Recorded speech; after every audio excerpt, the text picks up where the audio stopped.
আমায় পরাইয়ে দেবি তো ধরা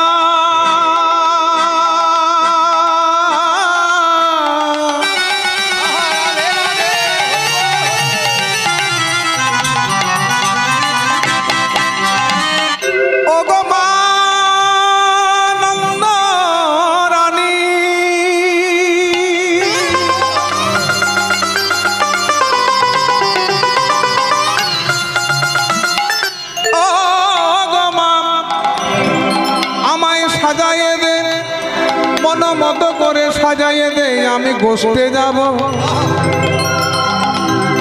আমায় পরাইয়ে দে পিত ধরা মন্দ পরিবাধ চূড়া আমায় পরাইয়ে দে পিত ধরা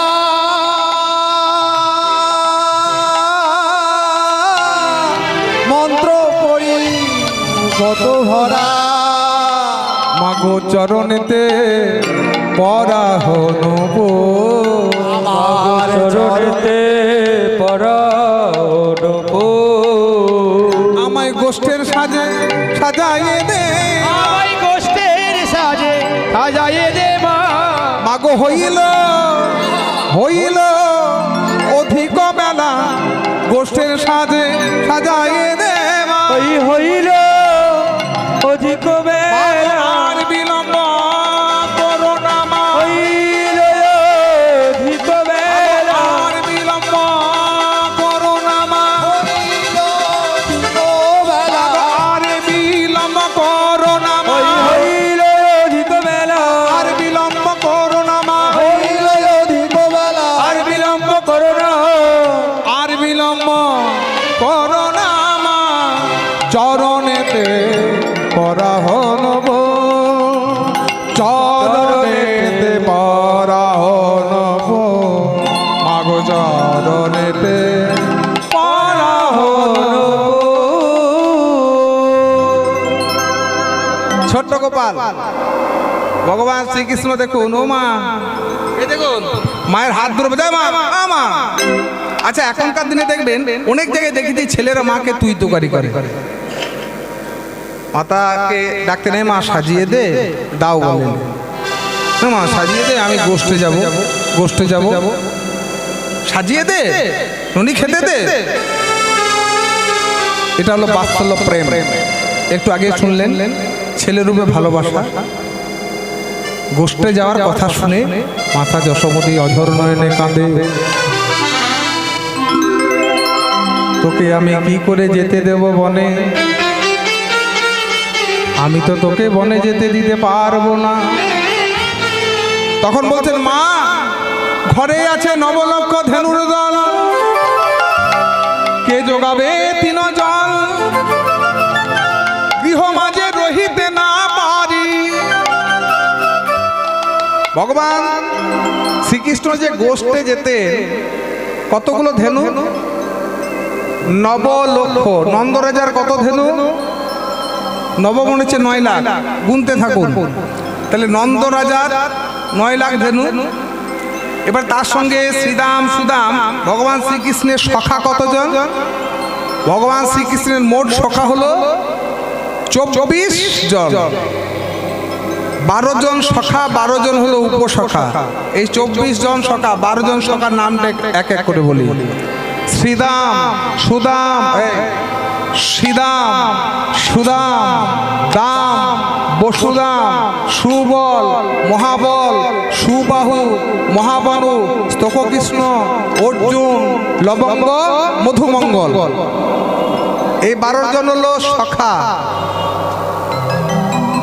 আর 12 জন উপসখা গুনে নিন হলায়ুধ বরুথব গন্ধর্ব অংশুমান কিঙ্কিনী ভদ্রসেন বসন্ত বিলাসী উজ্জ্বল কোকিল কলবিঙ্ক পুণ্ডরীক্ষ।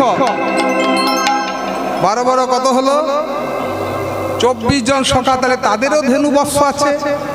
একদিকে নন্দরাজা 9 লাখ শ্রীদাম সুদাম 24 জন সখা তাদের ধেনু আছে। এত যদি ধেনু হয় তাহলে বৃন্দাবনের পরিসীমা কত এতগুলো ধেনু চড়াবার জায়গাটা কোথায় 9 লাখ নবলক্ষ। এবার কিন্তু শাস্তে একটু ভেতরের দিকে না গেলে বোঝা যাবে না। নব নয় লক্ষ। ও মায়েরা মন দিয়ে শুনুন, লক্ষ এটা কিন্তু সংখ্যাই নয়। 1 লক্ষ 2 লক্ষ এই সংখ্যাটা নয়, লক্ষ সংখ্যা নয়, লক্ষ্য হলো লক্ষ্য। অর্জুনে যেমন লক্ষ্য ভেদ বলে না, লক্ষ্য ওই মাছের চোখ, তেমনি তোমার জীবনে 9টি লক্ষ্য স্থির করা উচিত। যার জীবনে 9টি লক্ষ্য ঠিক থাকে না, ভক্তি রাজ্যে সে এগোতে পারে না। বলে না, ছোটবেলায় যখন মাধ্যমিক পরীক্ষা দিয়েছিলাম, রচনা এসেছিল তোমার জীবনের লক্ষ্য কি। হ্যাঁ, এখন তো সেগুলো উঠে গেছে। কেউ বলছেন ডাক্তার, কেউ মাস্টারমশাই, কেউ বলছেন প্রফেসর। রচনা আসতো তোমার জীবনের লক্ষ্য কি। তেমনি আমাদের শাস্ত্রে বলল তোমার জীবনের লক্ষ্যটা কি। শ্রীমদ্ ভাগবতে ভক্ত প্রহ্লাদ বলে দিয়েছেন 9টি লক্ষ্যের কথা। নববিধা ভক্তি, শ্রবণং শরণং বন্দনং কীর্তনং অর্চনং বিষ্ণুপাদ সেবনং সাক্ষ্য দাস্য আত্মনিবেদনং। আত্ম নিবেদন।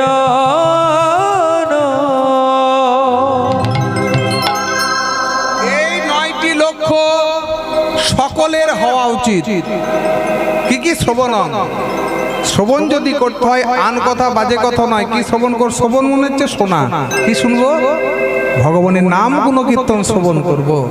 শরণং, স্মরণ যদি করতে হয় ভগবানের চরণকে স্মরণ করব। বন্দনং, বন্দনা যদি করতে হয় ভগবানকে বন্দনা করব। কীর্তনং, ভগবানের নাম গুণকীর্তন করব। অর্চনং, সেবা করব ভগবানের চরণ। পাদ সেবা করব ভগবানের চরণ। আত্মনিবেদন, নিবেদন করব নিজের আত্মাকে ভগবানের চরণে। তাহলে 9টি লক্ষ্য। ভক্তমণ্ডলী, ভক্তিবতী মায়েরা দেখুন, এই 9টা এত সহজ ব্যাপার নয়। নাম তার ঘরটা দেখুন, কলিযুগে 9 একে 9, 9 দুগুণে 18, 9 একে 9, 9 দুগুণে 18, 3 9 27, 9 একে 9, 9 দুগুণে 18, 1 8 9, 3 9 27, 2 7 9, 4 9 36, 3 6 9, 5 9 45।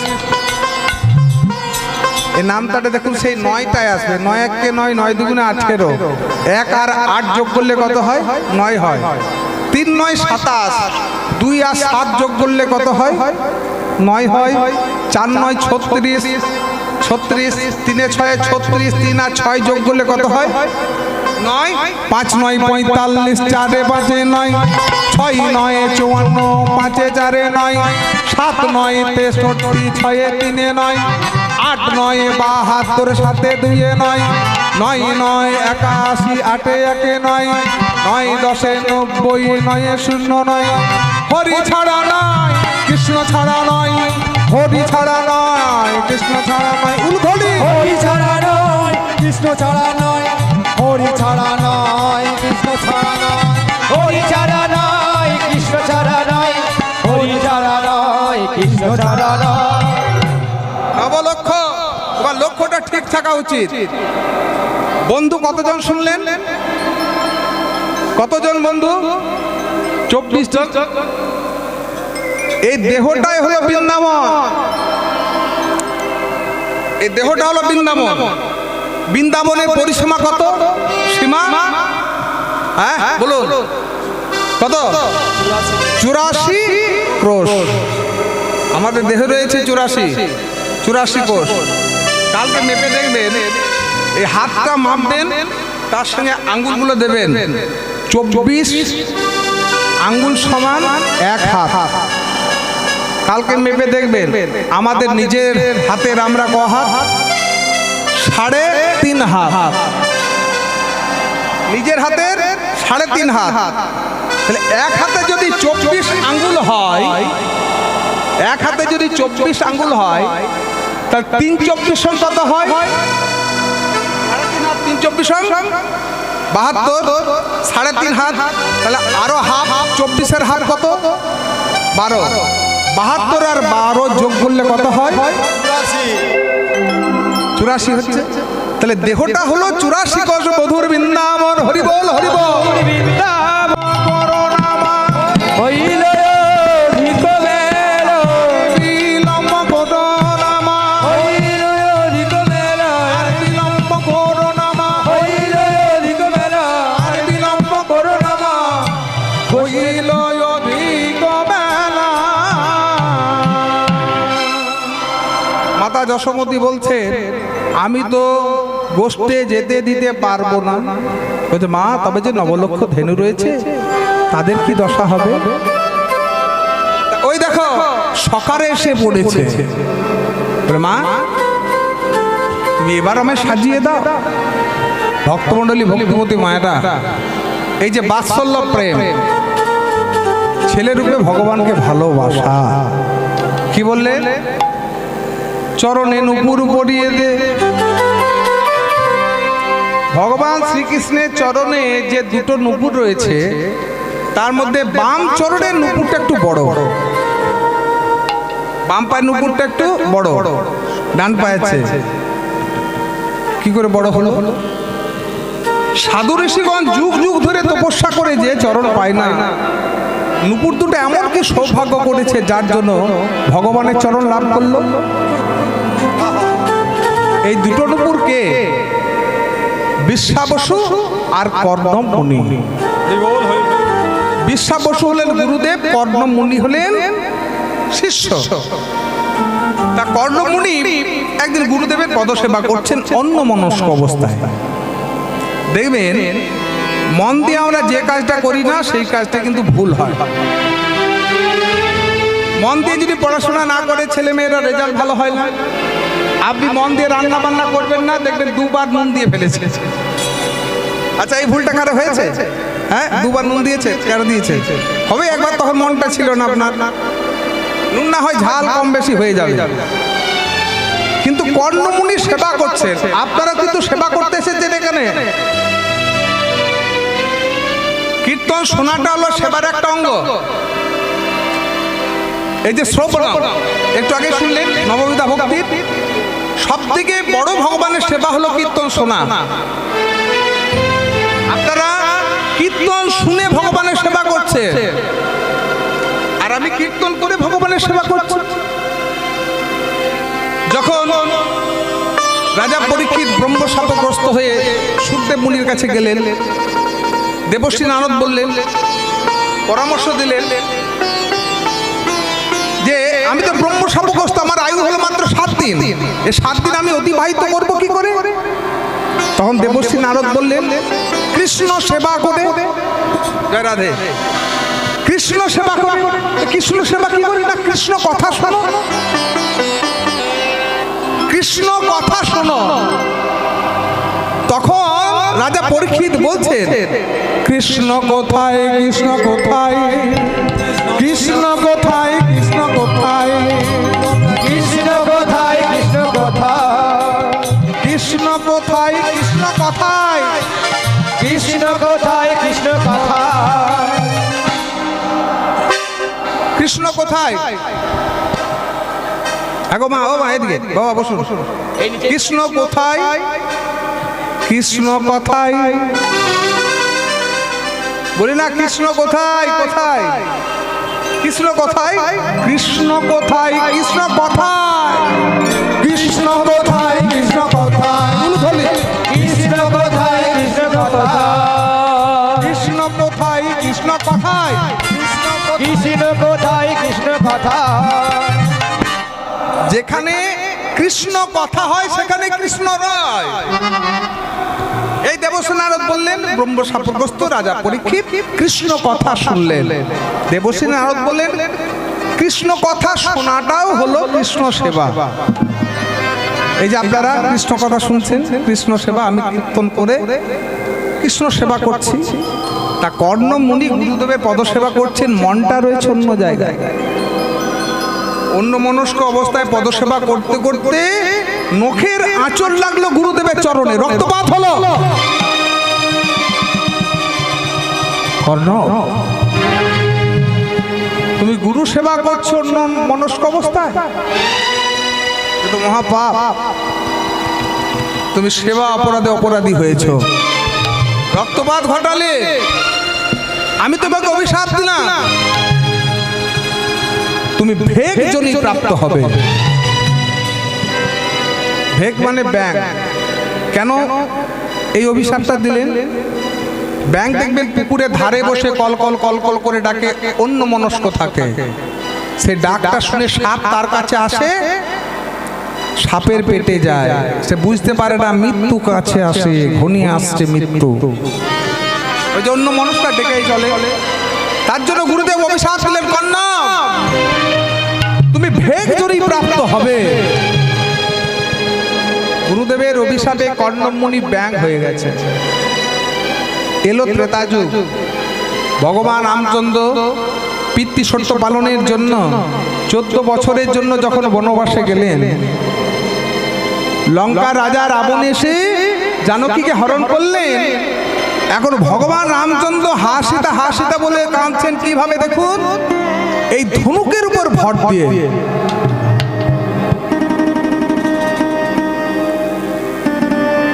আর ভগবান রামচন্দ্রের চোখের জল ধনুকের গা বেয়ে মাটিতে পড়ে একটা নদীর সৃষ্টি হলো। সেই নদীটার নাম হলো বৈতরণী। ভগবান রামচন্দ্রের চোখের জলে সৃষ্টি নদী। দূর থেকে দেখতে পেলেন ভাই লক্ষ্মণ, দাদা কাঁদছে, কিন্তু দাদার চোখের জল মাটিতে পড়ে লাল হয়ে যাচ্ছে কেন?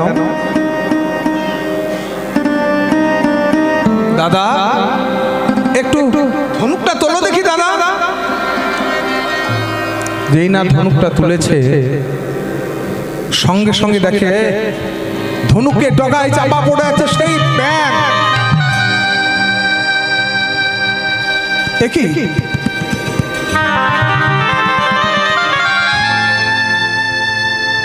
আরে ভে, তুই আমার ধনুকে ডগায় চাপা পড়ে আছিস, তুই আমায় কেন ডাকলি না রে? হরি বল, হরি বল।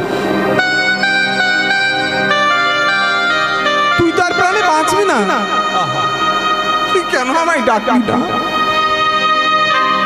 প্রভু, যখন আমরা বিপদে পড়ি, যখন আমাদেরকে সাপ ধরে ভক্ষণ করে, তখন আমরা তোমাকেই ডাকি। আজ আমি তোমারই ধনুকে ডগায় চাপা পড়ে আছি, এখন আমি কাকে ডাকবো প্রভু? তুই তো প্রাণে বাঁচবি না। তোর শেষ ইচ্ছা কি প্রভু? আমার নিজস্ব কোনো শেষ ইচ্ছা নেই, আমার গুরুদেবের ইচ্ছাই হলো আমার শেষ ইচ্ছা। ভগবান জানতে পারলেন যে ব্যাংকটার গুরুদেব হলেন বিশ্বাবসু। তার কাছে গেলেন, হে মুনিবার, আপনার অভিশাপে অভিশপ্ত শিষ্য কর্ণমুনি ভেগ জনি প্রাপ্ত। সে আমার ধনুকে ডগায় চাপা পড়ে মৃত্যু আসন্ন। আমি তার শেষ ইচ্ছা জানতে চেয়েছিলাম। সে বলেছে আপনার ইচ্ছাই হলো তার শেষ ইচ্ছা। কৃপা করে যদি আপনার ইচ্ছা বলেন। বিশ্বাবসু কেঁদে উঠলে,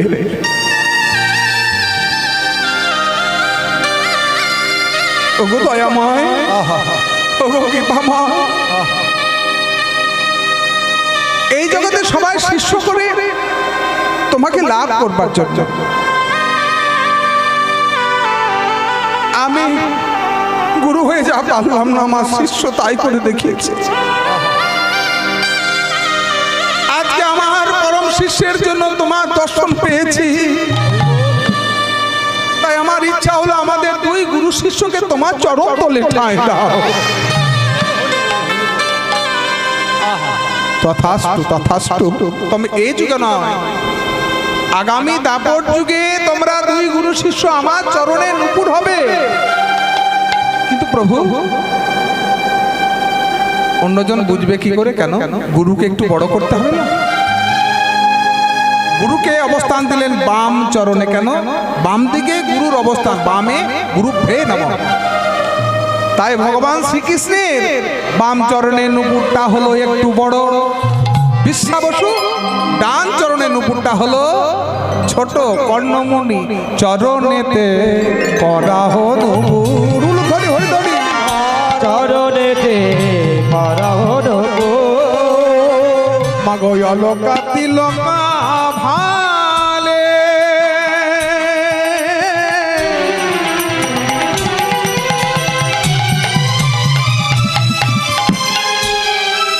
মাগো বনমালা দে মা গলে আমার অলকা তিলক ভালে বনমালা দেবা গলে মোহনিয়া বেনো দেব হাতে উলুধলি আমায় নিয়া বেনু দেব হাতে মাগো মোহনিয়া বেনো দে মোর হাতে মাগো মোহনিয়া বেনু দেব হাতে। গোষ্ঠের সাজে, আচ্ছা গোষ্ঠের সাজ একরকম, রাসের সাজ একরকম, অভিসারের সাজ একরকম। কত প্রকার হয়? 9 দিনে 9 প্রকার সাজে ঝুলন যাত্রার সময় আপনার রাজ বেশ, হ্যাঁ রাখাল বেশ, এক এক দিনে এক এক রকম বেশে আপনারা ভগবান শ্রীকৃষ্ণকে দেখতে পান। আজ কি বলছেন? আমার গোষ্ঠ সাজে সাজায়ে দে আমার গোষ্ঠ সাজে সাজায়ে দে। এটাই হলো বাৎসল্য প্রেম, গোপাল সেবা। আচ্ছা গোপালকে কারা বাড়িতে সাজান? কার বাড়িতে গোপাল আছে? হাত তুলে জানাবেন। সিঙ্গার করেন। গোপাল সেবাটা বড় কঠিন। অনেকে বলেন যে বৃন্দাবনে যাচ্ছে একটা গোপাল কিনে আনবো। এই কয়েকদিন আগে মা বলছিলেন যে আমরা যাচ্ছি বৃন্দাবন, কিনে আসবেন না, একটা গোপাল কিনে নিয়ে আসবো। গোপাল কিনবেন? আচ্ছা গোপালকে কেনার মতো আপনার টাকা আছে তো? আমি অন্যভাবে বলছি, শাস্ত্র পড়েছে একটু বোঝানোর চেষ্টা করছি। কি বলছেন? কত তো দাম? 5,000 হবে, 10,000 হবে? আপনার তাহলে বুঝতে ভুল হয়েছে। টাকা পয়সা দিয়ে গোপাল কেনা যায় না। টাকা পয়সা দিয়ে যেমন ভক্তি কেনা যায় না, ভগবানকে কেনা যায় না। যায় কি? হ্যাঁ, আপনার কাছে কোটি কোটি টাকা থাকলে আপনি ভগবানকে ঘরে আনতে পারবেন? সোনার সিংহাসন টাকা দিয়ে সিংহাসনটা বানিয়ে দেবেন, সোনার গোপাল কিনে না রাখতে পারবেন, কিন্তু সোনার গোপালের মধ্যে প্রাণ প্রতিষ্ঠা করার জন্য যেটা দরকার সেটা কিন্তু বাজারে কিনতে পাওয়া যায় না। আজকের এই জীবন মন্ডল হাটে সেটা পাওয়া যাচ্ছে। হ্যাঁ, ভগবানকে কেনা যায় কিভাবে? ভক্তিটা কেনা যায় কি? অর্থটা কি? গোদাবরীর তীরে রায় রামানন্দর সঙ্গে মহাপ্রভু যখন মিলিত হলেন, খুব মূল্যবান কথা, বড় বড় ভক্তের কথা, বৈষ্ণবের কথা। তখন মহাপ্রভু জিজ্ঞাসা করেছিলেন, হে রামারায়, ভক্তি আমি পাবো কি করে? কি দিয়ে ভক্তি কিনবো? মহাপ্রভু একটু ভক্তের মুখ থেকে বলাতে চাইছেন। রায় রামানন্দ বললেন, কৃষ্ণ রস ভাবিতাম্রতি প্রিয়তাং যদি কুত হপি লভ্যতে তত্র লোলমপি মূল্য মে কলম কোটি জন্মই না সুকৃতি লভ্যতে। এই শ্লোকের অর্থটা দেখুন, কি মূল্যবান শ্লোক। আহা, কৃষ্ণ রস ভাবিতাম্রতি কুত হপি লভ্যতে, কোথাও যদি একটু কৃষ্ণ ভক্তি পাও তবে কিনে নাও। মহাপ্রভু বলছেন, কৃষ্ণ ভক্তি রস কিনবো কি করে? মূল্যটা কি? তখন বললেন, তত্র লোলমপি। লোলমপি মানে লালসা। লালসা কোন লোক? এই যে কীর্তন শোনার লোক আপনাদের মধ্যে রয়েছে। এ অঞ্চলে ভোটার কত? 2-3 হাজার নাকি? যাই হোক, আমি 1,000ই ধরলাম। এসেছে কত? 200-300। তাহলে বাকি 700 গুলো গেল কোথায়? এই শ্লোকের মাধ্যমে বুঝতে পারবেন ওই 700 আর 300-র মধ্যে পার্থক্যটাকে আমি সবাই 700-র মধ্যে সবাইকে বলতে পারছি, অনেকে অসুস্থ আছেন, কাজের মধ্যে ফেসে গেছেন, কিন্তু ইচ্ছে করে যারা এলো না, পরে দুপুরের পরে যাব, একবারে খাওয়া দাওয়া করে আরাম করে গিয়ে বসবো, তাহলে লোভটা তাদের অতটা নেই, কিন্তু আপনাদের মধ্যে লোভটা রয়েছে। আরে বাবা কীর্তন তো হচ্ছে, সকাল থেকে গিয়ে বসবো। তত্র লোলমপি, এই লালসা, কীর্তন শোনার লালসা। তত্র লোলমপি মূল্য মে কালাম, এই মূল্য, এই লালসাটা যাদের রয়েছে, কীর্তন শোনার লালসা যাদের রয়েছে, ভক্তি পাওয়ার লালসা যাদের রয়েছে, তারাই সেই লালসা দিয়ে ভক্তি রস কিনতে পারে। কিন্তু কোটি জন্মই না সুকৃতি লভ্যতে, কিন্তু এই লোভটা কোটি জন্মের সুকৃতির ফলেও সবাই অর্জন করতে পারে না। গাড়ি বাড়ির লোভ সবার আছে, টাকা পয়সা কি করে অর্জন হবে? শোনা 1,20,000 না 25 হয়ে গেছে, হয় হয় হয় কিনতে পারলাম না গো, কিছুদিন আগে 60,000 ছিল, তখন বেশি করে কিনে নিলে ভালো হতো। আফসোস করছেন, সোনা কিনতে পারলাম না, সেই আফসোসটা করছেন, কিন্তু সকালে যে একবেলা কীর্তন পেরিয়ে গেল সেই আফসোসটা নেই। হরি বল হরি বল হরি বল। জীবন মণ্ডলে হাটে এত সুন্দর হরিসভা, একবেলা গান পেরিয়ে গেল, সারা বছর কত সাধনা কামনা করে আমার সোনা হলো গো, এই আফসোসটা কজন করেন? সোনাটা কিনতে পারলাম না, খুব আফসোস। দুপালা কীর্তন পেরিয়ে গেল, আমার সোনা হলো না, আমি কাজে ফেসে গেলাম। এই যে লোভটা রয়েছে, অথচ আসতে পারলেন না, এই লোভ যার মধ্যে রয়েছে, তত্র লোলমপি মূল্য মে কালাম, কোটি জন্মই না সুকৃতি লভ্যতে, নিতাই গৌর হরি বল হরি বল। তাহলে আপনারা কত কোটি কোটি জন্ম সুকৃতি লাভ করেছেন বলে কীর্তন শোনার লোভটা রয়েছে, কোটি জন্মই না সুকৃতি লভ্যতে, তাহলে তার আশীর্বাদ রয়েছে বলে কীর্তন শোনার আপনাদের লোভ রয়েছে, গাজন শোনার লোভ নাই। গাজন হলো আলাদা রস, তাকে আমি ছোট করতে চাইছি না, সেটা হলো আলাদা রস, এটা হলো ভক্তি রস। তাই কি বললেন, ওমা মোহনিয়া পেনু দে মোর বলে, আগো দহনিয়া দেব বাজুরে। তিলক কি বলেন, অলকা তিলকা ভালে,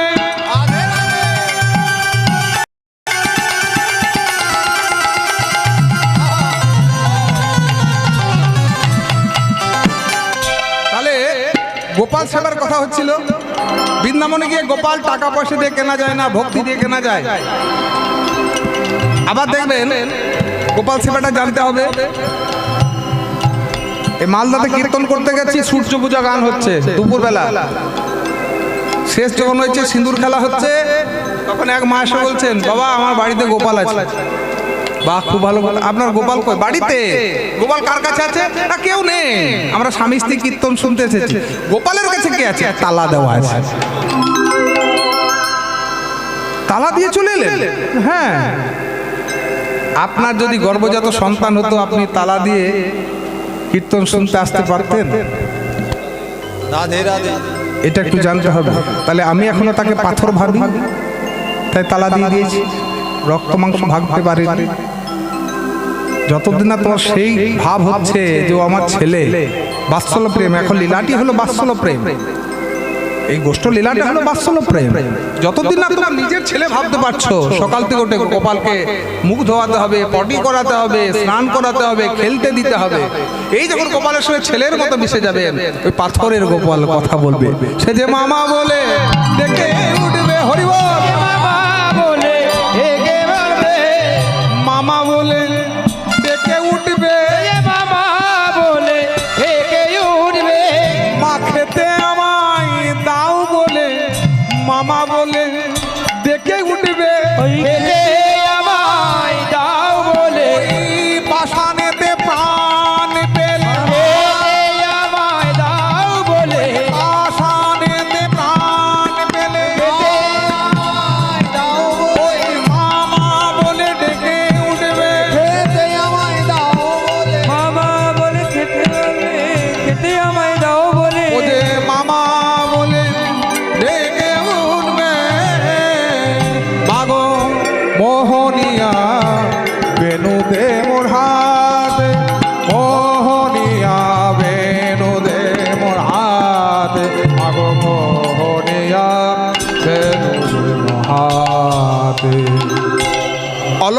তিলকা মা আমায় তিলকটা দিয়ে দাও।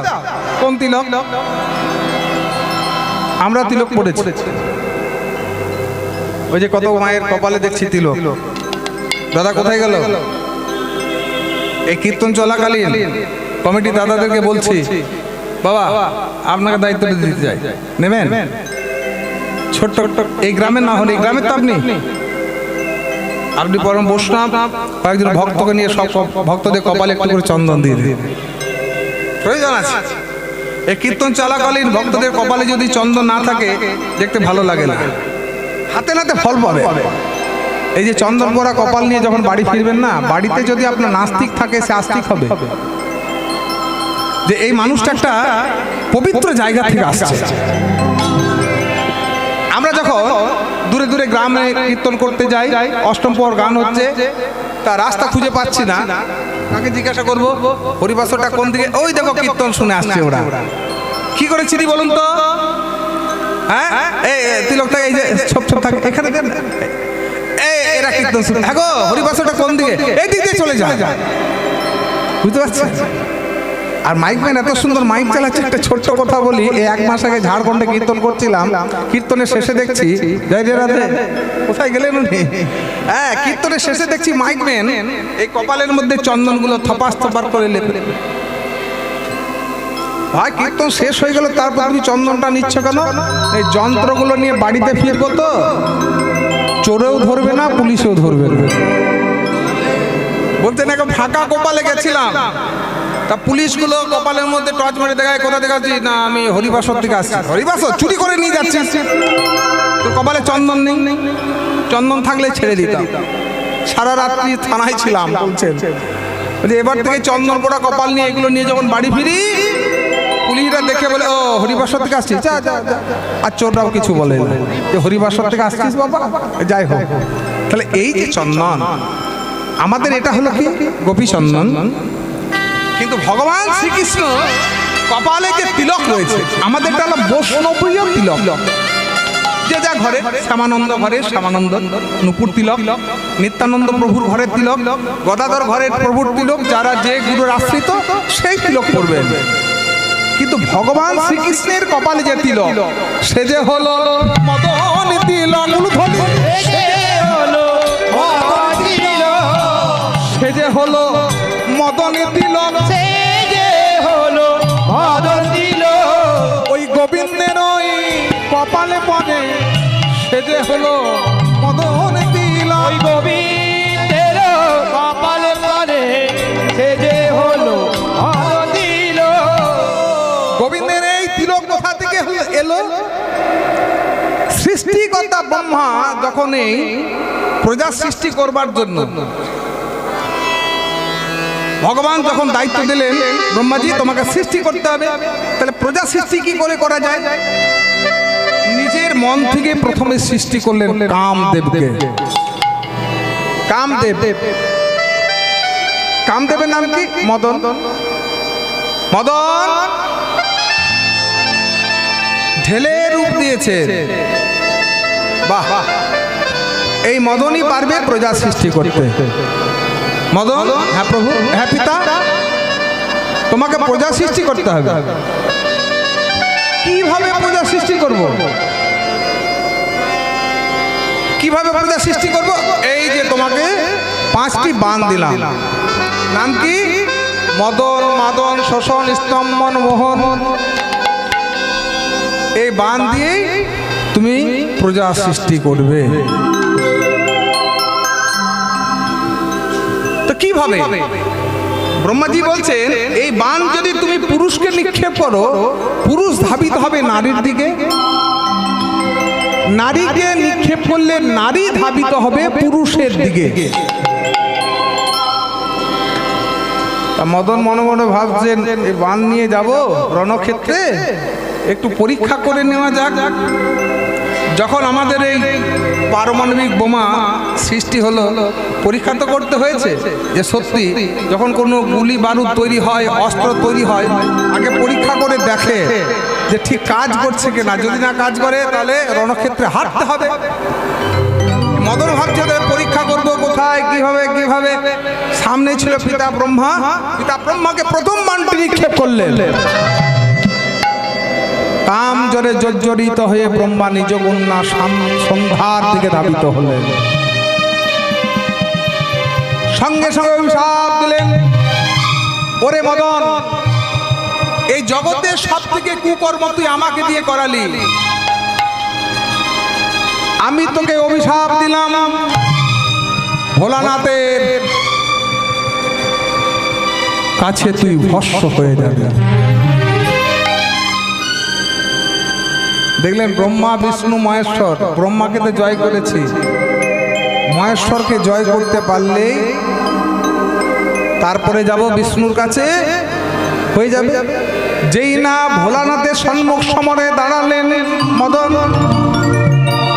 এই ভোলানাথের তৃতীয় নয়ন থেকে জ্যোতি বের হয়ে কামদেবকে পুড়িয়ে ভস্ম করে দিল, ছাই হয়ে গেছে। মদনের স্ত্রী নাম হলো রতি। এই সাধনায় বসলেন, ভোলানাথের সাধনায়। ওম নমো শিবায়, ওম নমো শিবায়, ওম নমো শিবায়। বিষ্ণুর অবতার ভগবান শ্রীকৃষ্ণকে জয় করবার জন্য যেই না গোবিন্দের সম্মুখ সমরে দাঁড়িয়েছেন, সঙ্গে সঙ্গে রাধারানীকে বামে নিয়েছেন ভগবান। মদন একটা একটা করে বাণ নিক্ষেপ করছেন। মদন বাণটা মালা হয়ে গোবিন্দ চরণে লুটিয়ে পড়ল।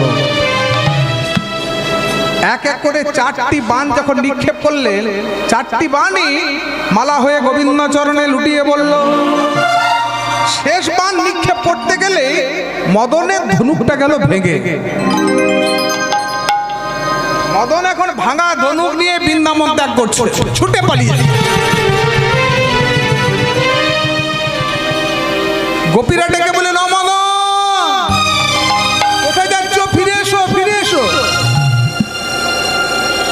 কোথায় পালিয়ে যাচ্ছ? আমি বৃন্দাবনে অহংকারে মত্ত হয়ে গোবিন্দকে জয় করতে এসেছিলাম, আমি পরাজিত হয়েছি। মদন, বৃন্দাবনে যখন তুমি এসেই পড়েছ, ভুল যখন করেই ফেলেছ, গোবিন্দ চরণে গিয়ে ক্ষমা চেয়ে নাও, কিছু পেলেও পেতে পারো। এই মদন গিয়ে গোবিন্দ চরণে লুটিয়ে পড়ল। ভগবান ক্ষমা করলেন। শোনো মদন, তুমি আর কোনোদিনে বৃন্দাবনে আসবে না, তবে তোমাকে তো প্রজা সৃষ্টি করতে হবে। এই তোমাকে একটি বাণ ফিরিয়ে দিলাম, মদন বাণটি ফিরিয়ে দিলেন, যাও তুমি প্রজা সৃষ্টি করো। আর যে 4টি বাণ ছিল, সেই 4টি বাণকে গোবিন্দ কি করলেন? কপালে তিলক রূপে ধারণ করলেন। তাই গোবিন্দের এই তিলকের নাম কি? এ যে হলো মদন তিলক, এই যে হলো মদন তিলক। গোবিন্দের ওই কপালে পড়ে, এ যে হলো মদন তিলক। ওই গোবিন্দের কপালে, এ যে হলো মদন তিলক। মাগো মোহনিয়া বাসিদে মোর পরে, মোহনিয়া বাসুদেব গো, আমায় গোষ্ঠের সাজে সাজায়ে দে, আমায় গোষ্ঠীর সাজে সাজায়ে দে না। মাগো হইলা অধিক বেলা, গোষ্ঠের সাজে সাজায়ে দে মা। মাগো হইল অধিক বেলা, আর বিলম্ব করো না, হইল অধিক বেলা, আর বিলম্ব করো না মা। হইল অধিক বেলা, আর বিলম্ব করো না মা। হইল অধিক বেলা, আর বিলম্ব করো না, হইল অধিক বেলা। মাগো আর বিলম্ব করো না মা।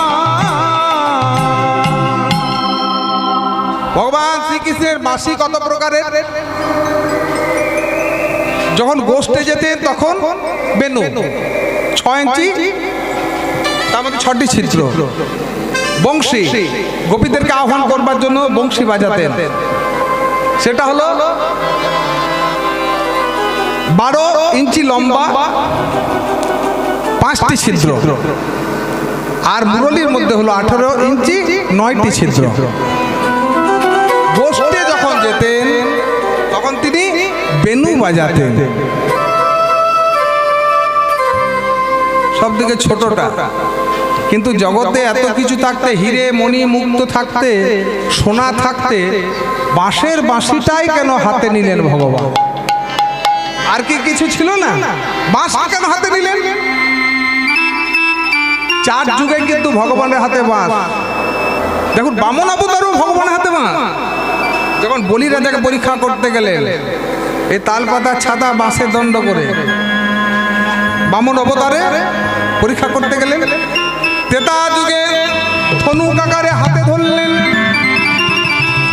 তারপরে বংশী করে হাতে ধরলেন। আর কলি যুগে চৈতন্য মহাপ্রভু আমার সন্ন্যাসের পর সন্ন্যাস করিয়া করঙ্গ বাঁধিয়া হাতে দণ্ড ধরি যায়। 4 যুগে কিন্তু ভগবানের হাতে বাঁশ।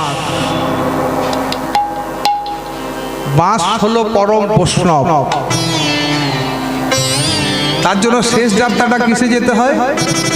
বাঁশে। আপনার যত টাকা পয়সা থাক, আপনি কিন্তু কোনোদিন ওই দোলাতে যাবেন না, বাঁশে দোলাতে যাবেন। কে বলেছেন জানেন? পরম বৈষ্ণব ভোলানাথ। ভোলানাথ হলেন সর্বশ্রেষ্ঠ বৈষ্ণব। সেই বৈষ্ণবই বলেছেন বাঁশ হলো পরম বৈষ্ণব, বৈষ্ণবের বংশে জন্ম। পৃথিবীতে কোটি কোটি বৈষ্ণব আছেন, তার মধ্যে সর্বশ্রেষ্ঠ বৈষ্ণব হলেন ভোলানাথ। কিন্তু দেখুন, ভোলানাথের মধ্যে কোনো বৈষ্ণবের লক্ষণ নেই। বৈষ্ণবের লক্ষণ নেই। বৈষ্ণব আমরা চিনি কি করে? 5টি বস্তু দ্বারা বৈষ্ণব চেনা যায়: ডোর, কপিন, শিখা, মালা, চন্দন। বৈষ্ণবরা কি পরিধান করেন? ডোর, কপিন। বৈষ্ণবদের কি থাকে? শিখা থাকে, গলায় থাকে তুলসী কাঠের মালা, অঙ্গে চন্দন, দ্বাদশ অঙ্গে। কিন্তু ভোলানাথের গলায় তুলসী কাঠের মালা আছে? কি আছে? রুদ্রাক্ষের মালা, হাড়ের মালা, সাপের মালা। গায়ে চন্দন নেই, কি আছে? ছাই ভস্য। শিখা নেই, কি আছে? জটা। আর কি পরে আছে? বাঘছাল, উপরে মৃগ চর্ম, হরিণের চামড়া।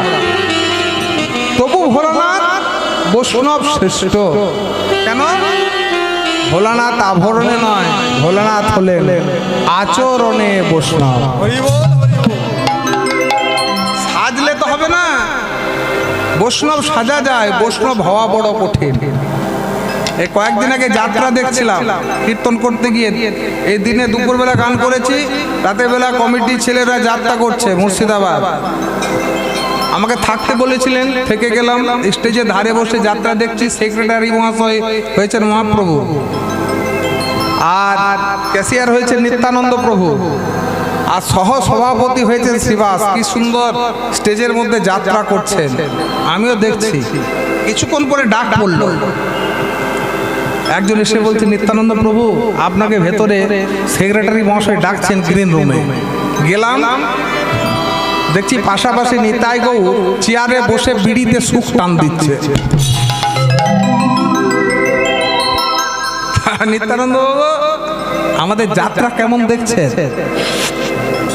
হ্যাঁ, খুব ভালো হচ্ছে, খুব ভালো।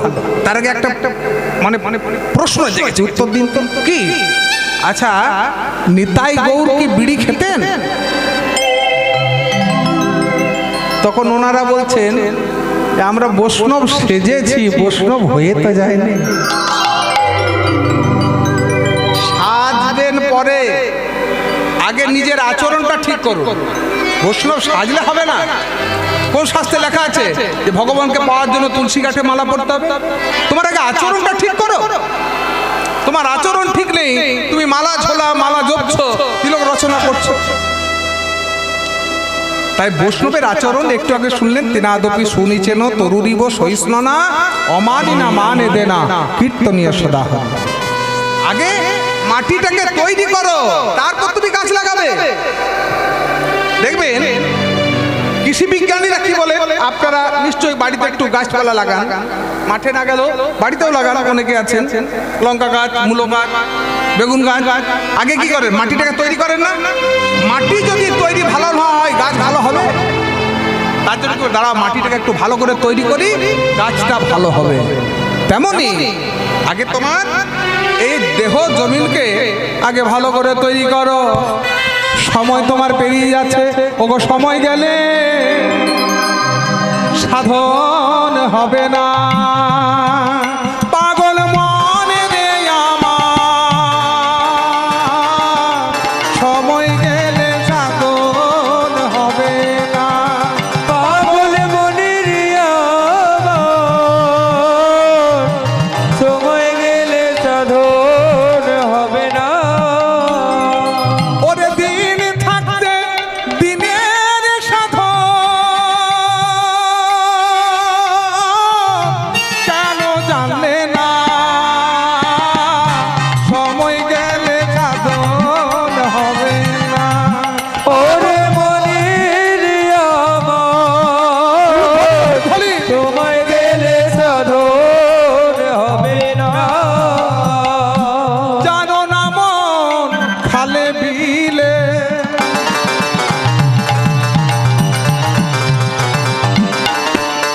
থাকে না মিল জলে শুকালে।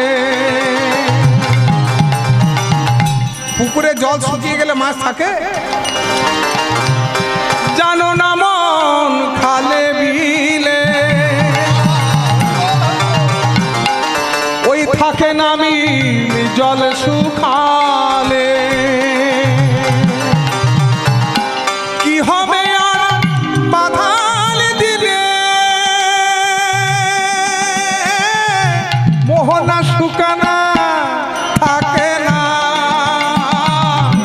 সময় গেলে সাধন হবে না। পাগল মনের আমার, সময় গেলে সাধন হবে না। অসময়ে কৃষি কইলে এবার কিন্তু আলু বসানোর সময়, আপনি যদি ধান বসাবেন ভালো হবে না, পাট বসাবেন হবে না। তোমার সময় পেরিয়ে যাচ্ছে, সময়ে তুমি সাধন ভোজনটা করো। যে সময়ের ফসল, আউশের সময় আউশ, আমনের সময় আমন, বড়োর সময় বড়ো, আর আলুর সময় আলু চাষ করো, পাটের সময় পাট। অসময়ে কৃষি কইলে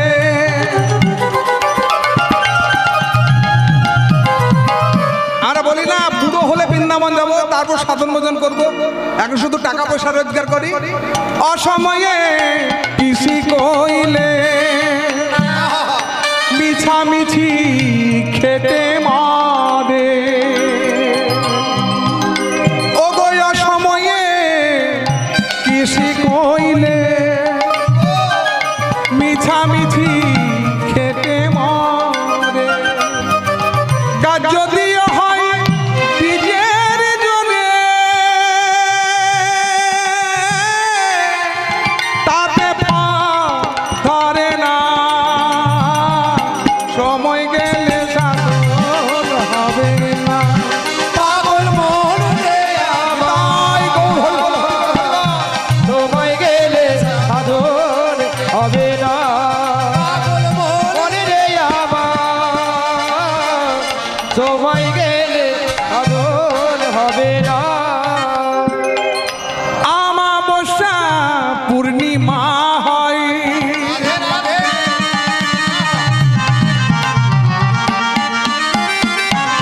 শুভক্ষণে দিনের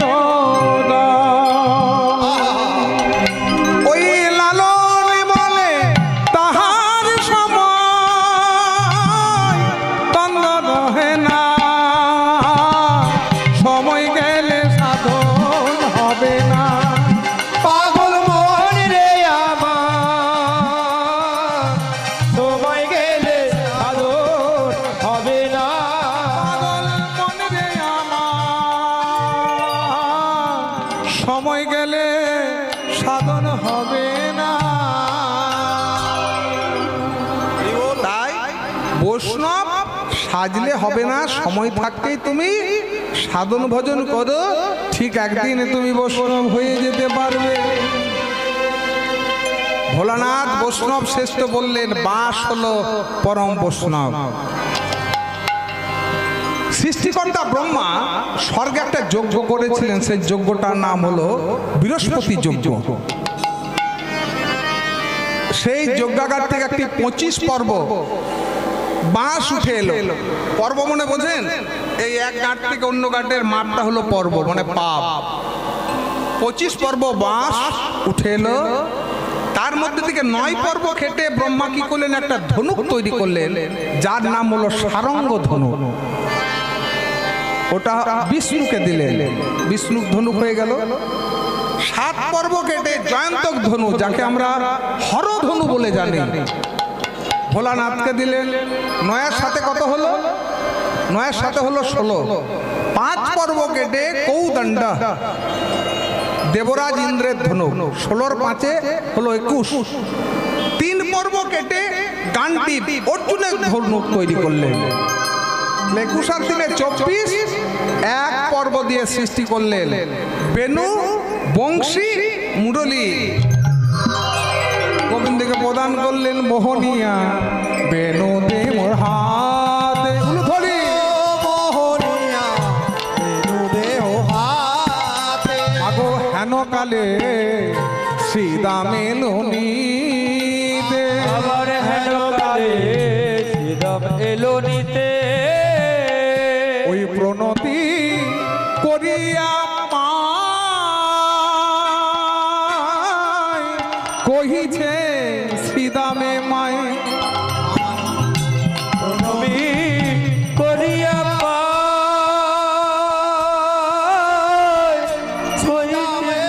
কহিছে মা। কানুরে লইয়া যাব গোঠে। উল ধরি হরি হরি। কানুরে লইয়া যাব গোঠে। আমায় গোষ্ঠের সাজে সাজায় দে, আমায় গোষ্ঠের সাজে সাজায়ে দে না, সাজে সাজায়ে দে না। হইল অধিক বেলা আর বিলম্ব করুণা মা। হইল অধিক বেলা আর বিলম্ব করুণা মা। হইল অধিক বেলা আর বিলম্ব করুণা মা। হইল অধিক আর বিলম্ব করুণা। হইল অধিক বেলা আর বিলম্ব করুণা মা। আর বিলম্ব করুণা মা। ও মা, সকাল এসেছে শ্রীরাম সুদাম দাম বসুদাম মধুমঙ্গল। ও মা, কত বেলা হয়ে গেল, বসতে যাব না? কানেকে সাজিয়ে দাও। আজ যেতে দেব না। কেন? গত রজনীতে আমি কুস্বপ্ন দেখেছি, আমি যেতে দেব না। আমার বড় ভয় হচ্ছে। মা তো, মায়ের মন, কুপুত্র যদিও হয়, কুমাতা প্রভু নয়। মা ঠিক বলেছি? মায়ের হাড় যদি থাকে মাটিতে পোতা, তবু বলে বাছা তুই রইলি কোথা। রইলি কোথা। মা তো জানে গোপাল আমার ছেলে, ভগবান কেন নাই, যেতে দেব না। কুপুত্র যদিও হয়, কুমাতা কভু নয়। মা চায় পেট পানে, বউ চায় পকেট পানে। জানা আছে? এই ঘটনা আপনাদেরকে বলে দিয়ে যায়। মা চায় পেট পানে, মানে বাইরে থেকে কাজে যদি ছেলে ঘরে ফিরলো, মা জিজ্ঞাসা করেন, হ্যাঁ বাবা খেয়েছিস? খাওয়া? আমার মা জিজ্ঞাসা করেন, বাবা মুখটা শুকনো শুকনো লাগছে, খাওয়া দাওয়া হয়েছে? পেটটা পড়ে আছে? না মা খেয়েছি খেয়েছি। পেটে আবার হাত বুলিয়েও দেখে, খাওয়া হয়েছে? হ্যাঁ মা খেয়েছি। আচ্ছা ঠিক। এই শুধু পেটের খবর রাখে। মানে মা চায় পেট পানে, আর বউ চায় পকেট পানে।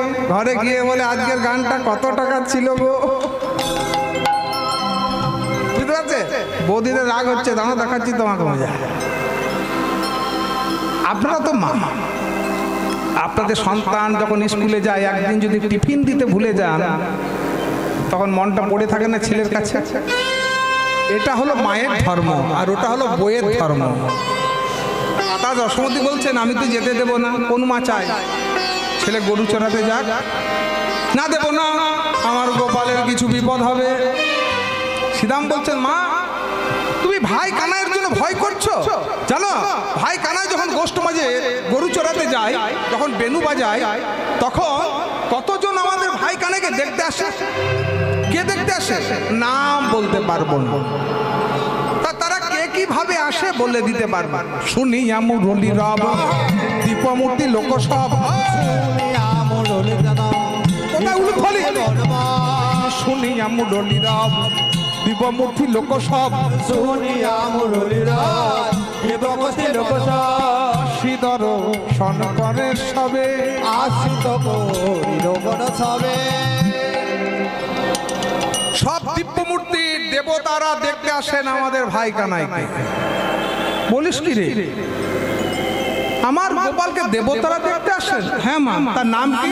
নাম তো বলতে পারবো না, তবে কে কিভাবে আসে সেটা বলে দিতে পারবো।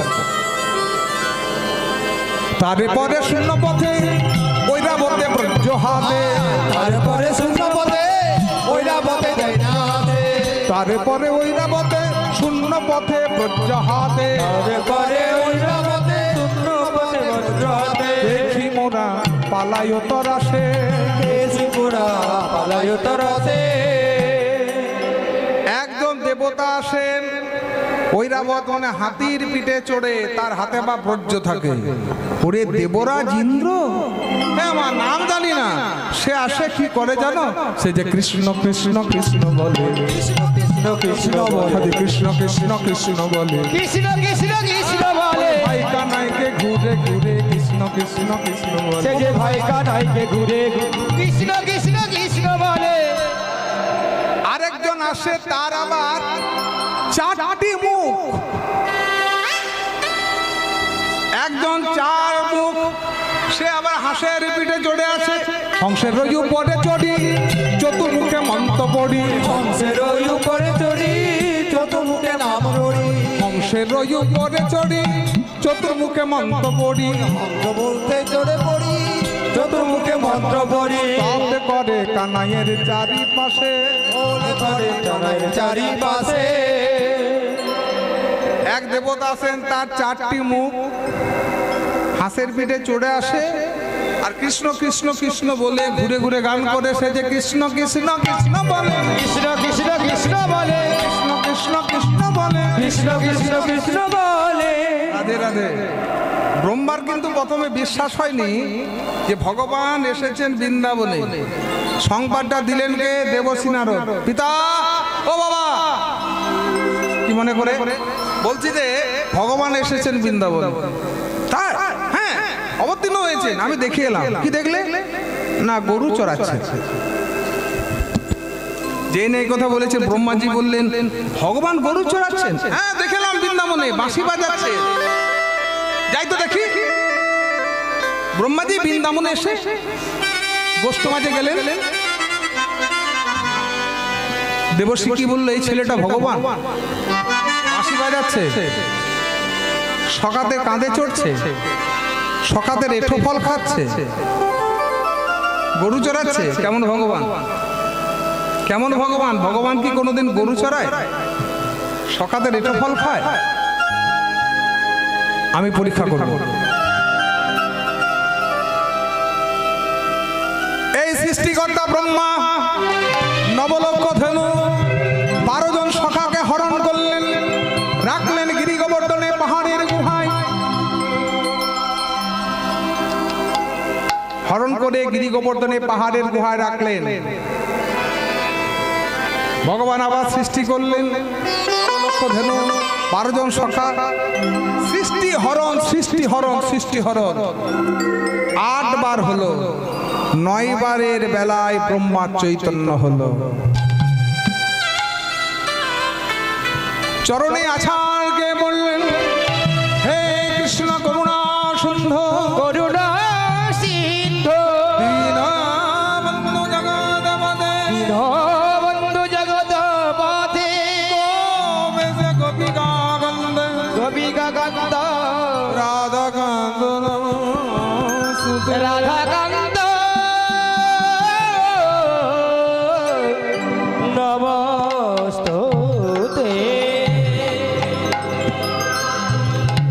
সেদিন থেকে ব্রহ্মা বৃন্দাবনে এসে কৃষ্ণ কৃষ্ণ কৃষ্ণ বলে, কৃষ্ণ কৃষ্ণ কৃষ্ণ বলে, নায়িকা নায়িকে ঘুরে ঘুরে কৃষ্ণ কৃষ্ণ কৃষ্ণ করে। পাইকানাইকে ঘুরে ঘুরে কৃষ্ণ কৃষ্ণ কৃষ্ণ বলে। তারপরে মা আরেকজন আসে গো, ষাঁড়ের পিঠে চড়ে। হ্যাঁ, বলিস কি? তারপরে একজন বৃষপৃষ্ঠে আরোহণ, তারপরে একজন বিশ্বমিষ্টে হরহর, তারপরে একজন বৃষপৃষ্ঠে আরোহণ, তারপরে একজন বিশ্বমিষ্টে আরোহণ, দিয়া সিংহা বেনুর নিশান। গিয়া সিংহা বেনুর বৈশাখ। একজন আসেন, সে আবার ষাঁড়ের পিঠে চড়ে আসে। কে গো? অঙ্গে ছায় ভস্য মাখা, অঙ্গে ছায় ভস্য মাখা, তিনটে চোখ, বিশ্বপৃষ্ঠ মানে ষাঁড়ের পিঠে চড়ে ভোলানাথ আসে। এই ভোলানাথেরও কিন্তু প্রথমে বিশ্বাস হয়নি। দেবশ্রী নারদ বললেন, মামা ও মামা, ভগবান এসেছেন বৃন্দাবন। বলো কি? না আমি দেখি না, ওই যে নন্দনাচার্যের ঘরে যাই তো দেখি। আহা, মাতা যশোমতী, পিতা নন্দ, যাই দেখি। ও পার্বতী, ওই পার্বতী, চলো একটু ভগবান দর্শন করে আসি বৃন্দাবনে। নারদ ভাগ্নে মাত্র সংবাদটা দিয়েছে। তা কিভাবে যাবে?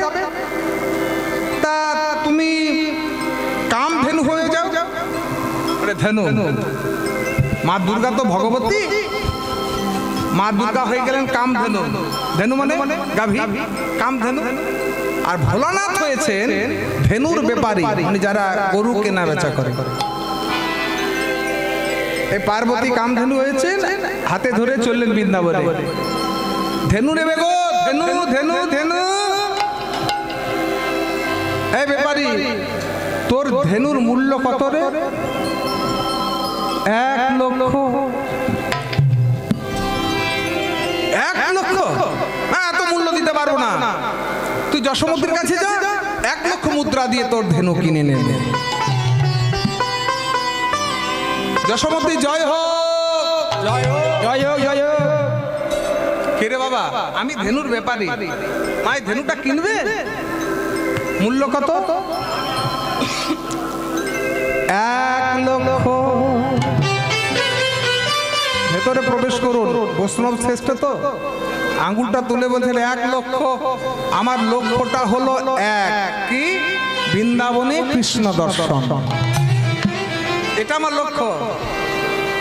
ভোলানাথ বলছেন বৃন্দাবনে এসেছি ভগবানকে দর্শন করতে, আমার এটাই লক্ষ্য, দ্বিতীয় কোনো লক্ষ্য নেই। ও তাই? তা এত দাম কেন রে ব্যাপারী? আমার ধেনু হাসলে পরে মুক্ত ঝরে। তো ঝরে।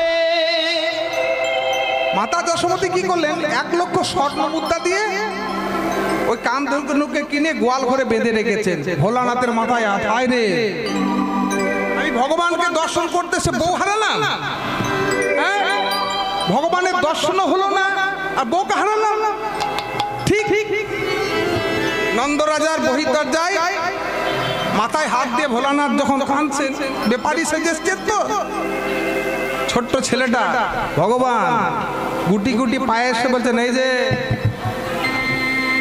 যে তুমি কাঁদছো কেন? বিরক্ত করিস না তো। আমি কেন কাঁদছি তোকে কেন বলবো? তুমি কেন কাঁদছো সেটা আমি বলে দিতে পারি। আমি কেন কাঁদছি তুই বলে দিতে পারিস? হ্যাঁ, তোমার অন্তরের কথা আমি বলে দিতে পারি। তুমি বউ হারিয়ে কাঁদছো, বউ হারিয়ে কাঁদিছ। আমি যে বউ হারিয়েছি একমাত্র আমি আর পার্বতী ছাড়া তো 3জন কেউ জানে না। জানতে পেরেছি একমাত্র কে? অন্তর্যামীর ভগবান। এই তো ভগবান। হে ভগবান, হে ভগবান, হে ভগবান, ভগবান, তুমি করুণা করো, তুমি করুণা করো, তুমি করুণা করো, তুমি করুণা করো।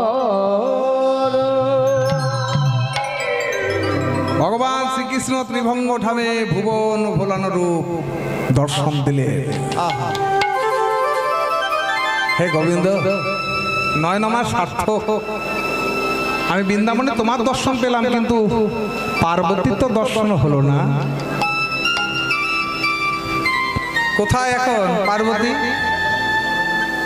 আমার মায়ের গোয়াল ঘরে বাঁধা তো, বউ ফিরে পাবো কি করে? উপায়টা বলে দিচ্ছি।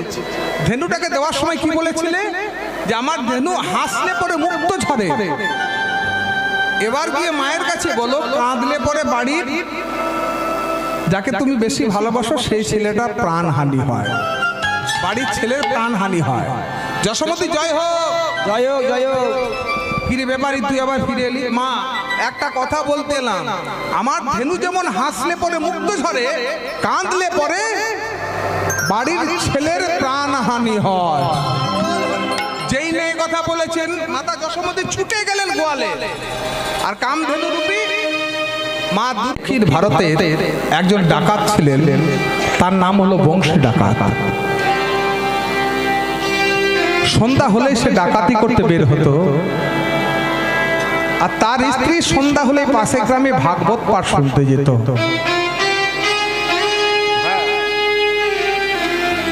একদিন বংশী ডাকাতে ডাকাতি করা হলো না।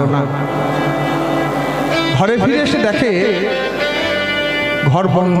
হ্যাঁ গো, তোমরা আমার স্ত্রীকে দেখেছো?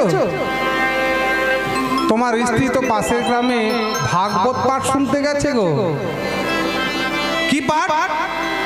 ভাগবত পাঠ। সেটা আবার কি? যাই তো দেখি।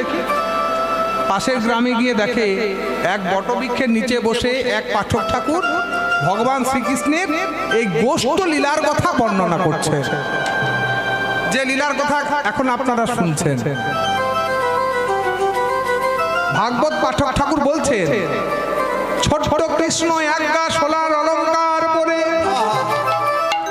চরণে সোনার নুপুর পরে, দুপুরি পরে রুনু ঝুনু করে বৃন্দাবনের পথে গোষ্ঠে যায়। বৃন্দাবনের পথে গোষ্ঠে যায়। গোচারণে অর্থাৎ গরু চড়াতে যায়। চোর তো কি বললো বাবাজি? কৃষ্ণ বলে একটা ছেলে এক গা সোনার অলঙ্কার পরে, চরণে সোনার নুপুর পরে, কি যেন একটা বন বললো, সেই বনে গরু চড়াতে যায়। আমি কত বনে ডাকাতি করেছি গো, ঝা বন, তাল বন, বাঁশ বন, কি নাম বললো যে বৃন্দাবন। ওই বনটার নাম আমি প্রথম শুনছি, কিন্তু ওই বনটা কোন দিকে বাবাজির কাছে জানতে হবে। এই পাঠ শেষ হলো, গোষ্ঠলীলা বর্ণনা শেষ হয়েছে পাঠক ঠাকুরের। ভক্তরা প্রণামী দিয়ে ফিরে গেছেন। উনি পুঁথিপত্র গোছাচ্ছেন, মাথায় পাগড়ি বেঁধে মস্ত বড় লাঠি নিয়ে পাঠক ঠাকুরের সামনে দাঁড়ালেন। এই যে বাবাজি,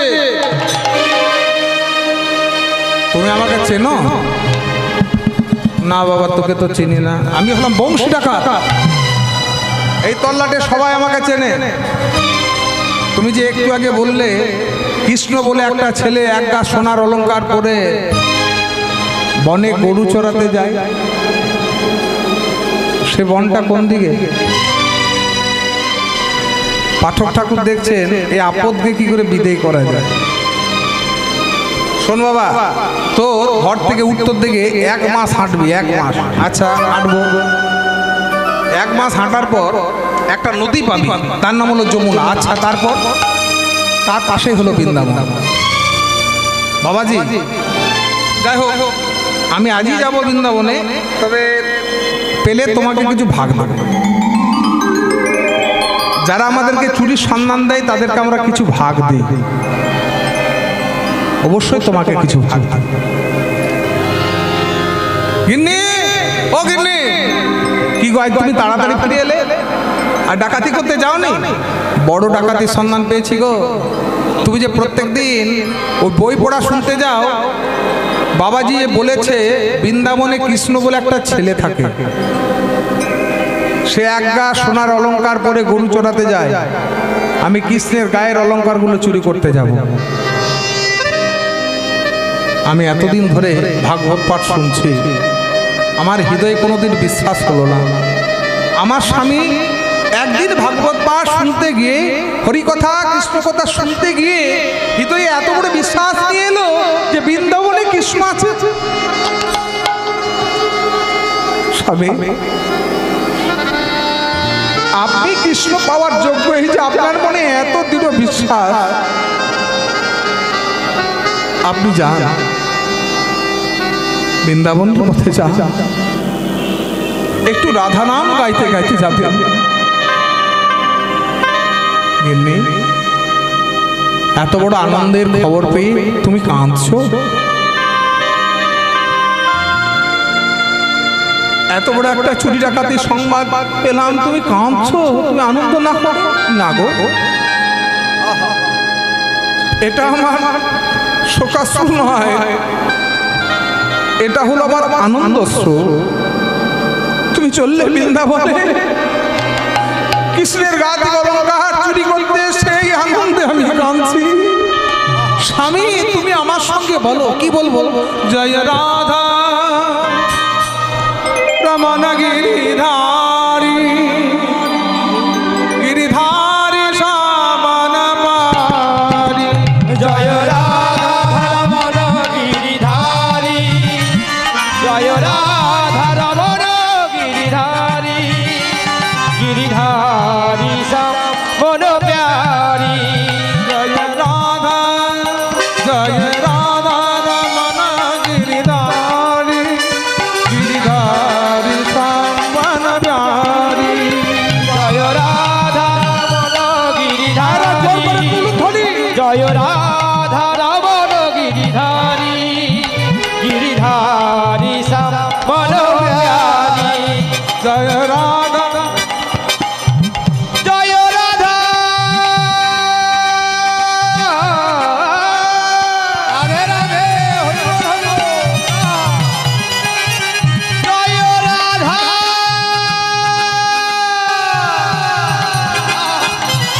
জয় রাধা জয় রাধা রমণ গিরিধারী, গিরিধারী শ্যামন পারি। জয় রাধা গিরিধারী, গিরিধারী শ্যামন বিহারী। गोविंद मेरो है, गोपाल मेरो है। গোবিন্দ মেরো হে, গোপাল মেরো হে। এই যে এই নদীটার নাম কি আছে? একটা ছোট্ট মানে ঘোষণা আছে। আগামী 18ই মাঘ, 1 ফেব্রুয়ারি রবিবার, সময় রাত্রি 8 ঘটিকায় 8টা হইতে আমি থাকছি দাঁড়ার হাট মা শীতলা মন্দির। ভগবান শ্রীকৃষ্ণের রূপ বর্ণনা হবে ওইখানে। বেশ কয়েক বছর ধরে গাইছি তোমাদের পারে না, অনেক বছর ধরে গাইছি। এবার ওনাদের ইচ্ছা হয়েছে আমার মুখ থেকে ভগবান শ্রীকৃষ্ণের রূপ বর্ণনা শুনবেন। তা রূপ কাকে বলে? বিশ্ব ব্রহ্মাণ্ডের মধ্যে সর্বশ্রেষ্ঠ কিন্তু রূপ ভগবান শ্রীকৃষ্ণ। হ্যাঁ, কিন্তু গায়ের রংটা কালো। কোনোদিন যদি সুযোগ হয় তবে আপনাদের এই আসলে শোনাবো, তো আপনারা ওখানে যাবেন, যে তারিখটা বললাম, সেখানে গিয়ে ভগবান শ্রীকৃষ্ণের রূপ বর্ণনা হবে। অনেক বছর ধরে ওদের হরিবাসনটা হয়ে আসছে, আমি বেশ কয়েক বছর ধরেই আসছি। প্রেমানন্দে নিতাই গৌর হরি হরি বল। গোবিন্দ মেরো হে, গোপাল মেরো হে, মেরো হে, গোপাল মেরো হে। জয় মাকে বিহারি নন্দলাল मेरो है। জয় মাকে বিহারি নন্দলাল হে। অবশেষে দেখতে পেলেন যে ছোট্ট কৃষ্ণ একা সোনার অলংকার পরে গরু চড়াতে আসে, গমন গোষ্ঠে চলেছে। এখন ধরবো না, ফেরত গোষ্ঠে যখন ফিরে এলেন, বংশী ডাকাত ছুটে গিয়ে ধরেছেন, এই তো এই কৃষ্ণ, যে অলংকারগুলো নেবে সব নিয়ে না, আমার মা আমাকে আবার পরিয়ে দেবে, আমার মা আমাকে আবার পরিয়ে দেবে। তোমার নাম কি গো? বংশী ডাকাত। আমার একটা নাম আছে বংশীধারী। বাহ, দুজনে নামের আগে বংশী, তা আজ থেকে আমরা বন্ধু হয়ে গেলাম। এই কৃষ্ণ, তুই আমাকে যতই বন্ধু বল, আমি কিন্তু অলংকারগুলো দেব না। তুমি সব নিয়ে নাও, আমি তো নিজের হাতে খুলে তোমাকে দিলাম, তুমি সব নিয়ে নাও বন্ধু। তবে আমি আসি। হ্যাঁ যা। বন্ধু চলে গেল। এই নুপুর দুটো বন্ধুর পায়ে ছিল।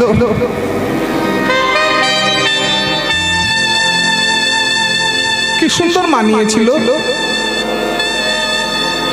আমি নুপুর দুটো খুলে নিলাম। বন্ধু ফিরে এসো, ফিরে এসো, ফিরে এসো, ফিরে এসো। ডাকলে কেন? তুমি নুপুর দুটো নিয়ে নাও। কেন? না না, আমার পায়ে মানাবে না, তুমি নিয়ে নাও, আমার প্রয়োজন নেই। আমি কিন্তু নিজের হাতে খুলে তোমার হাতে দিয়েছি, এবার তুমি নিজের হাতে আমার পায়ে পড়িয়ে দাও। দয়াময় কৃপাময় ভগবান চরণ দুটি বাড়িয়ে দিয়েছে। কৃষ্ণ, এই খালি পায়ে তুই বনে মনে ঘুরে বেড়াস, তোর পায়ে কত ধুলো লেগে আছে রে। দাঁড়া, মুছে দে। গোবিন্দের চরণ ধুলি সাদা গায়ে মাখলে। বন্ধু এবার চরণটা ছাড়ো, যায়। বন্ধু চলে গেল।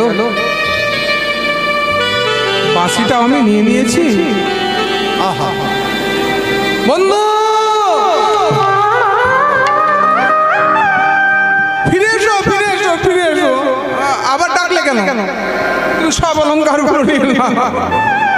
এই বাঁশিটা তুমি নিয়ে নাও, আমার প্রয়োজন নেই, প্রয়োজন নেই।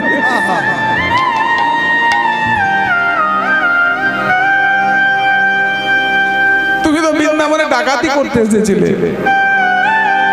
আমি তো সবই তোমায় দিয়ে দিয়েছিলাম।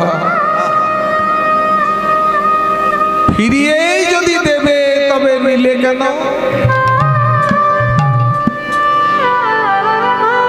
বন্ধু তোমার চরণে এক নিবেদন,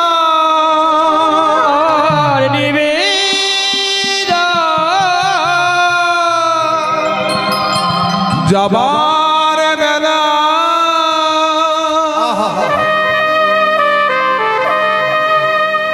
একটি কথা শুধু বলে যা, জনম জনম তোমায় যেন বন্ধু রূপে পা। যাবার বেলা একটি কথা শুধুই বলে যা,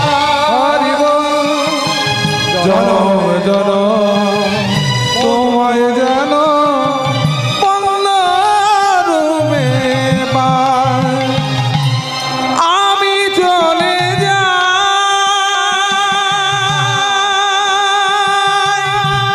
শুধু বলে যাই, জনমে জনম তোমায় যেন বন্ধু রূপে পাই।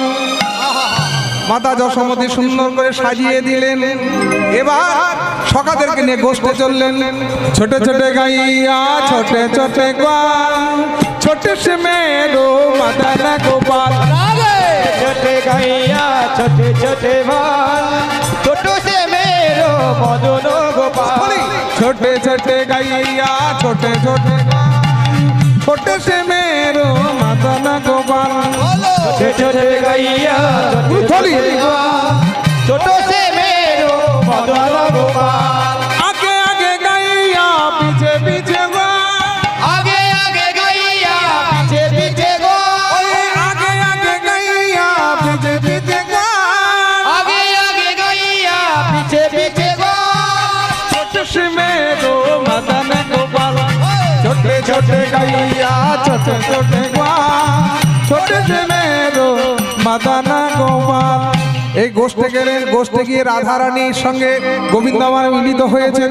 যুগল রহিল আমার কিশোর কিশোরী, যুগল রহিল আমার কিশোর কিশোরী, ওই প্রেমানন্দে ভক্তগণ বলুন হরি হরি, ওই প্রেমানন্দে ভক্তগণ বলুন হরি হরি, হরি বল হরি বল হরি বল হরি বল। এখন আপনাদের সামনে আসছেন আমাদের দাদা, প্রিয় সত্রিয় দাদা, আমরা যাকে দাদা বললেও গুরুর স্থানে বসায় কৃষ্ণদা, আপনাদের প্রিয় সেই দাদা আপনাদের সামনে লীলা গুণকীর্তন শোনাবেন। আপনারা ধৈর্য সহকারে সেই ওনার মুখ থেকে হরিকথা কৃষ্ণ কথা শ্রবণ করুন। জয় জয় রাধে শ্যাম।